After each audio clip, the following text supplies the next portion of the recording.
Simula ngayon, pag nag-crave ako ng ice cream ay gagawa na lang ako. Bukod kasi sa masarap na ay makakatipid ka pa. Dahil 2 ingredients lang ang nagamit ko dito. Bale ito ang mga gagamitin natin, 3 pack ng Oreo at 1 Angel Creme Dansada. Ang una kong ginawa ay dinurog ko muna itong mga Oreo. Tapos itong creme dansada ay kailangan nakachill ito sa ref. Para madali itong ma-whip at ma-double yung volume. O diba, sumabay pa yung can opener. Pinahirapan patuloy ako magbukas. Bali magiging ganyan ang ating creme densada kapag naka-chilled sa ref. Yung akin ay 1 day na siya sa ref.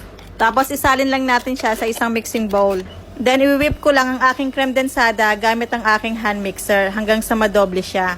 Kung nakikita nyo ay unti-unti nang nagbabago yung volume at nagdodoble na yung size. At kapag nagdouble na yung cream ay ilagay na natin dito yung ating Oreo biscuit. Hindi ko na masyadong dinurog itong mga Oreo. Ang gusto ko kasi ay may makakain pa ako na medyo buo-buo. Bali 2 pack at kalahati ang nilagay ko dito. Yung kalahati ay tatoppings ko mamaya. Pwede din kayong gumamit dito ng cream o or kahit na anong fruits o flavor ang gusto nyo. Tapos i-mix mo lang ulit ng mabuti pagkalagay ng mga Oreo. After ma-mix ay takpan muna natin ito at ilagay sa ref for about 1 to 2 hours. Tapos, tsaka nyo ulit ilabas at i-whip nyo lang ulit saglit para mas maging creamy ang inyong ice cream.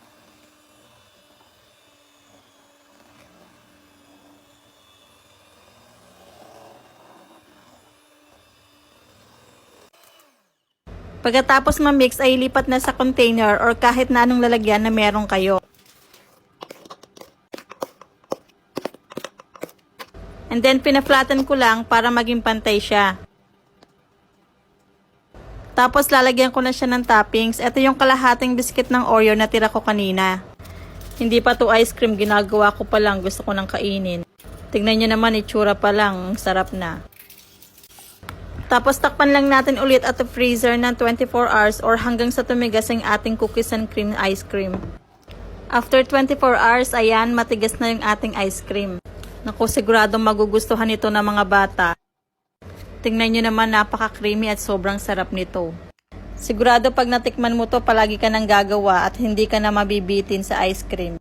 Tapos madami pang makakakain. Depende na lang sa inyo kung gaano kayo katakaw kumain ng ice cream.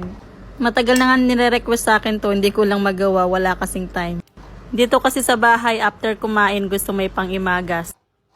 Next time nga, matry yung mga ibang flavor.